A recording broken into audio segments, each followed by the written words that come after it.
What's going on, guys? So today I have another YABO, yet another box opening. This one's a true YABO because this is pipe related. This package comes from California from my buddy Landon, talking on Instagram, asking if I want to do any pipe trades. And I ended up sending him a couple old pipes from the 80s, basically just estate pipes. They're all custom made, and told him to send whatever he wants. You know, it's rare I actually do that. I usually really, hammer out details in trades so everyone knows what's expected. But in this particular case, we've done some, trades before and stuff, and I just said go, have at it. Whatever you want to send back, you can go ahead and send back. And by the way of the box, he definitely he hooked it up. I have no expectations here whatsoever, but he's just a really cool guy and stuff. I'm sure there's a lot of awesome things in here. But anyway, we're gonna get right into it. Today's EDC is the PMP Revenge, I believe. Yeah.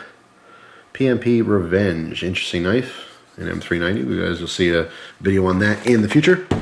So let's jump into this. Right. All the way from California, a YABO.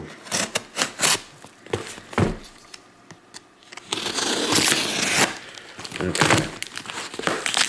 Like on the front, he wrote YABO Incorporated. That's a part of my address. Okay. So, let's close this knife, and dropped a little piece of garbage here. Pick that up before I forget about it. Alright, so I'll put this off to the side here. Have a note right on top. It says, Jeff, my man, thanks for the opportunity for the trade once again. As I've shown you, the Comwell is fully restored and smoking exceptionally well. That's one of the pipes that I sent him. He did a restoration job on it, which is really cool. I'll admit I have no idea what to do with the others. Oh well, haha.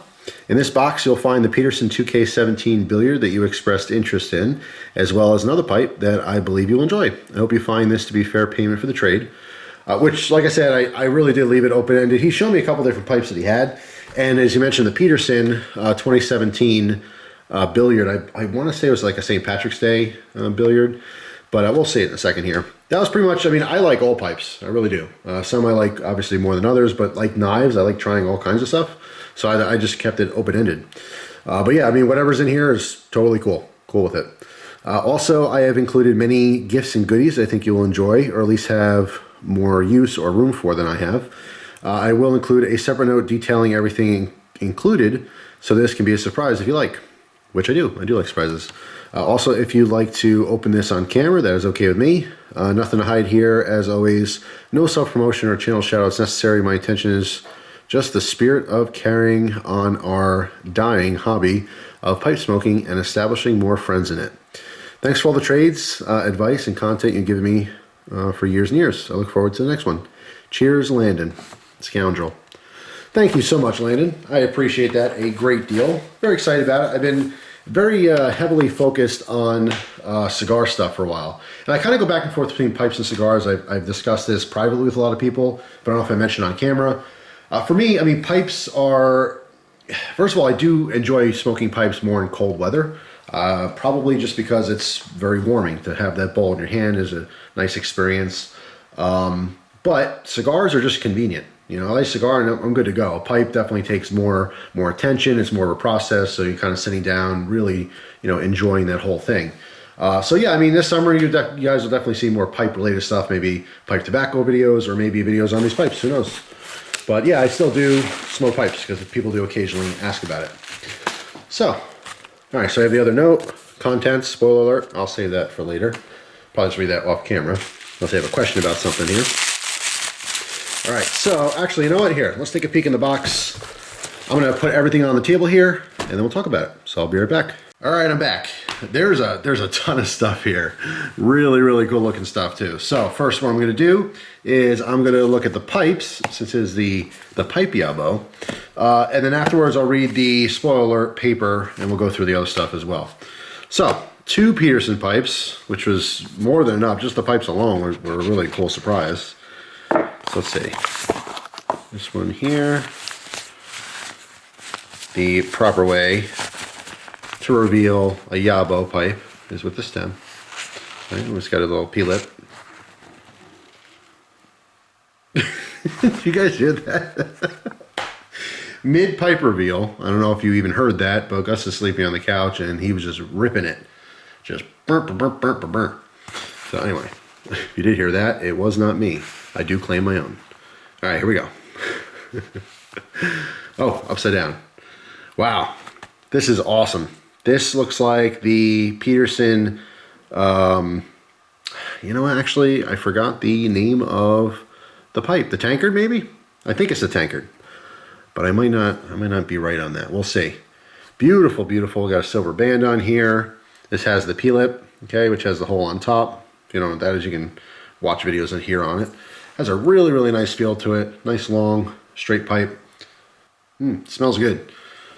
So, beautiful, beautiful pipe. I like that quite a bit. That is absolutely awesome. There's too much cool stuff here. Really, it's hard to focus.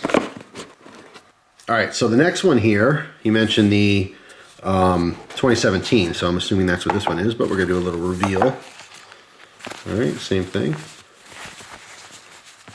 Once I get the bag open. Got a little stem action, little bands. Oh, look at that. Beautiful. So this one, let me zoom this in. Get some detail here. Yeah, 2017, St. Patrick's Day, number 106, 106, 105, 106. So you see the cool kind of Celtic design on the bands. We got, of course, the clover. Absolutely beautiful. I like the chunkier, shorter stem on this too. So, of course, you know, a smooth finish on here. Just really, really nice. Kind of hefty as well. This has like a thicker bowl than the other one too. It's got some good beef to it, you know what I'm saying? But beautiful, beautiful pipe. I mean, both pipes are awesome. Really, really nice. So thank you so much, Landon. I mean, that by itself was amazing, but there's still a ton more really, really cool stuff here. And of course, he knows me, and he knows what I'm into, and I'm into all this stuff. So let's actually, let me grab the note here. See what he has to say in the note. Oh, good. We got an itemized list. So what you will find in this box: Peterson Billiards, St. Patrick's Day 2017. Less than 30 bowls smoked. It's a beautiful, beautiful pipe. Thank you so much for that. Really appreciate it. And yes, the tankard, Peterson tankard, literally only 1 bowl smoked. That was a really, really nice addition. I like Peterson as a whole. There's something kind of special there because that was the first pipe, the actual, like, you know, decent pipe I bought. I bought a basket pipe from a smoke shop. And I can't recall what it was. It was a straight pipe, but I can't recall who made it. It was like a cheap, like $25 pipe or something like that. And I smoked that for a little while, but then I really wanted to get into something nice. Went to a smoke shop, the Mr. and Mrs. Tobacco, I think it's called. Or no, Mr. and Mrs. Cigar, down in Milford, Pennsylvania. And I looked in the case and I saw a Peterson bent billiard, and that was my first pipe purchase, my like actual pipe purchase. So Peterson has a special thing, I guess, in my heart as far as pipes go. But anyway, so 2 fresh cigars from a local shop for you to try. So here are those 2 beautiful looking cigars, really nice bands. I've not had either one of these before. The one on the right is a Galero, 1936 box pressed. Very cool, 6x54 Toro. I kind of like the box presses, or box pressed cigars, nice. And this one I've never had either, a Daddy Mac from Cornelius and Anthony. Very cool. Looks like also maybe, yeah, Toro. But 2 beautiful cigars. So these will go right into the humidor, and I will certainly enjoy those. Not sure if I'll do reviews on them or not. Maybe one of them. All right. So, as if that wasn't enough already, there's more. Next is a 2-ounce-ish bag of Stonehaven by Esoterica Tabacchiana. Bought in bulk from a local shop. This tobacco is ridiculously rare and is in extreme demand currently. I insist you give it a try, as a 2-ounce bag of this stuff is worth $30 plus if you can find it. Wow. I won't lie, I snagged a few flakes for myself. No problem. Geez, I mean, just extremely generous, please. No shame in pinching your own bag of stuff you didn't even have to give me. But anyway, I won't lie. Okay. The place I got it from sold out in 2 days, and they have a 2-ounce per customer limit. If that puts desirability into perspective. They also carry Penzance. Penzance is one that I really, really enjoyed. And that was, you know, back when I was like heavily into pipes, that was something that was very much sought after. But I will tell you what, because you really sold this to me, I will do a review on this. I'm not sure when, but I will certainly do a video review for the people who went, missing some pipe stuff, pipe action. I'll do a tobacco review on this Stonehaven. Yeah, that smells really good. It's got kind of a sweet smell to it.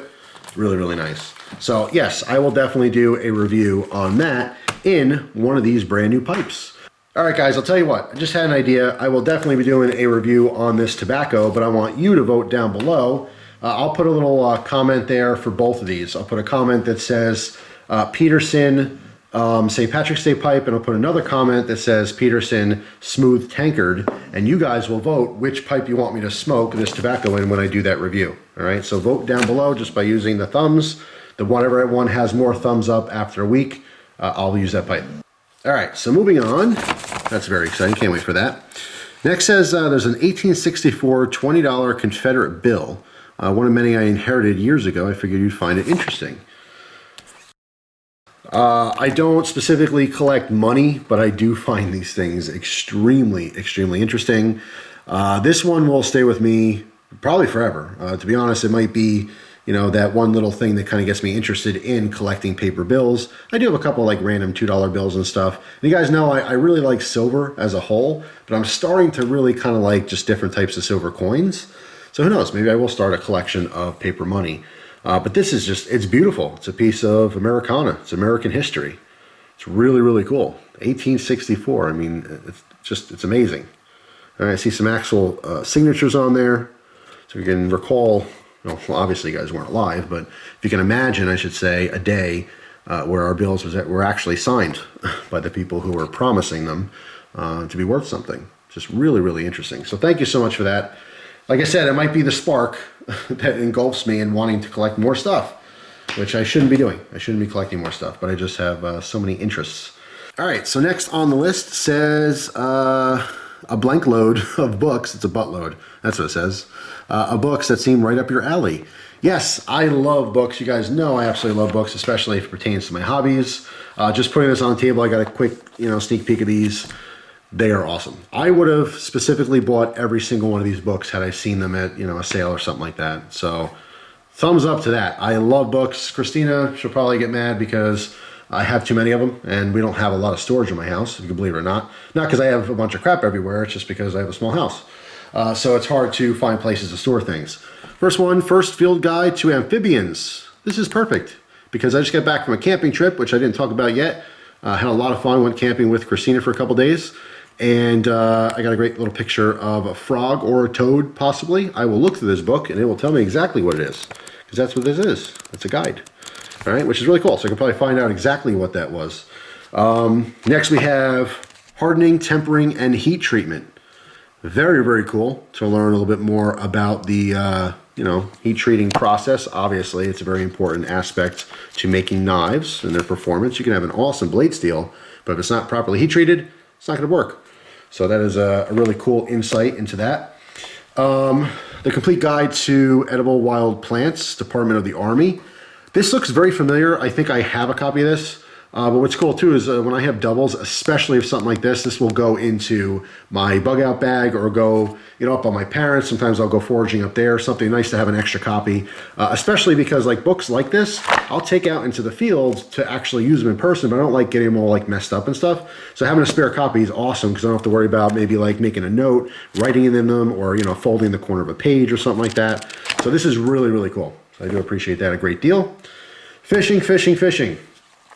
It's the Field and Stream, the Total Fishing Manual, Catch Giant Fish, with these 317 essential skills.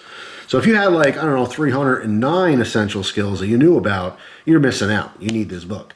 I'm so into fishing this year, it's ridiculous. I'm really after that PB bass personally, as well as trying some different types of fishing. So I'll read this whole book front to back, probably twice to see if anything helps.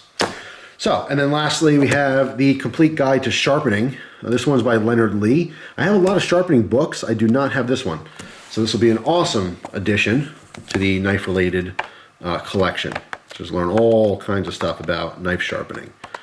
So really awesome. You can never know too much. So that is absolutely awesome. People ask me to do all kinds of sharpening videos. I'm not a professional sharpener. You know what I mean? There's ways I do things that might not be the right way. I get a good end result. I can get a really fine edge on a knife. Just, I mean, depends on the knife and the steel and everything. But it doesn't mean how I'm doing it is the proper way to do it. So even though I have done sharpening videos before, I'm a little hesitant in putting information out there that might be incorrect. You know, there's 10 different ways to get from A to B, you know, and if I make a video on a certain type of thing and, you know, it's not the proper way, it doesn't really matter. If you get a good result in the end, who cares how you get there? But, you know, it's just, I don't know, rubs people the wrong way sometimes. But that is an awesome, awesome book. I mean, they're all awesome books. I will read every single one of these. The first thing after the video is I'm going to actually use this, like I said, to identify whatever that frog / toad was at our camp. So, moving on. Some interesting wartime pennies. I'm not a collector. So, I just did a video on the 1943 steel penny, and there are 3 more of them here, if that will focus. Come on, camera. Come on now. There we go. 1943. So you can see there's 3 of them in there. One's hiding in the back. So yeah, super cool. I can see this one has a little mark on it. I gotta look them up. Like I said, I'm not an expert on these type of things. I know a little this, a little that. But that is awesome. Really do appreciate that. Those will go right into the collection as well. But there's more. So just like an infomercial, there's still more, right? The last thing here says an old Swiss Army knife and even an older buck folder. I think that's it. Enjoy. So let's take a look at these knives. God, you guys know I like the knives. Now, what he forgot to mention is there's also this knife in here. You guys know this one. This is a CRKT Homefront. And what's so cool about this, I was just talking about with someone, is that I have this Homefront. When it first came out, I got one. Thought it was awesome. It was so unique. I put it in my, you know, interesting knife folder collection. And I haven't really used it much because of that. I used it when I first got it, but then I kind of retired it because I didn't want to, you know, mess anything up. I want to keep it in that collection. Now that I have this one, I'm going to start carrying this again because I absolutely love this design. And even more news, if you happen to like the Homefront, I just saw from some Blade Show videos that CRKT is offering a new Homefront with, I think it's titanium handles, and I don't want to blow it because I don't recall the steel, but it's definitely a steel upgrade. I'm not even gonna say it. I'm not gonna say it, but it is, yeah, it's a huge upgrade. So anyone who liked this knife but wants one that's gonna perform even better, they're coming out with it, which is really cool. But yeah, I've always liked this design. It's comfortable, and obviously, you know, the novelty of it, be able to, you know, come apart, which if you haven't seen, you can see you just flip this over here. On the back, there's a little nut here. You unscrew. And in the field, there we go. It comes apart. No tools. That's it. So now you have your 3 pieces. You can clean all the dirt and stuff out. You can re-oil them if you want. And you just kind of pop it back together. And the instructions are on the inside of the handle here as well, in case you forget. I'm doing this from memory. Whoops, upside down. All right. Press and hold pivot. Rotate the thing. Oh, then lock it. Okay. So I might have done it out of order. It still happened to work. So once you push this down, you're going to then, whoops, forward to lock it. Again, all doing it by memory. You can see in there, you'll feel it get tight, obviously, once it's all together. Then you can lock that piece back over, okay? And there you go. No blade play, locks up solid like a bank vault, and you're good to go. So that is awesome. But wait, there's more. There's 2 more knives. So these are really, really cool. This one is a Victorinox Classic, but look at the packaging here. I don't think I've had some older classic knives, but I haven't had them in packaging. So that is just really, really neat. So it's just a Victorinox. I think it's a classic model. All right, yeah, we got the pen blade, nail file, scissors, all right, toothpick, and tweezers as well. All right. So you can see Victorinox, but really, really cool to have it in the packaging like that. I think that's awesome. And as you mentioned, an even older buck model. And this is a buck model I have not seen before. So, again, really cool to see the box here. Buck Knives, famous for holding an edge. Very cool. Oh, got the paperwork in there as well. Using care of your buck knife. So this one, like I said, I haven't seen before. I like the old, you know, text on that badge there. All right, if I zoom in, you can see it is a buck 703. Very, very cool. I'd have to look this up. I actually don't know the era. If I had to get like a total guess, maybe early 80s, possibly 70s. I don't really know. But this one is a little 3-bladed knife, which is very cool. So we have the main clip point blade. We have a little sheep's foot blade, all right, and then there's also a spade blade. So really, really cool old buck model. So that is awesome. This one does not really look like it's used at all, so it's probably still brand new. But I mean, Landon, totally outdid yourself here. I mean, it's amazing. Again, speechless, totally speechless. You guys are ridiculous. It's too much. You're too generous. I mean, I appreciate everything so much. It's just like, you know, it's overwhelming. But that's it for now. Thank you so much for watching, guys. Hope you have a wonderful day, and I will see you tomorrow with a brand new video. Take care.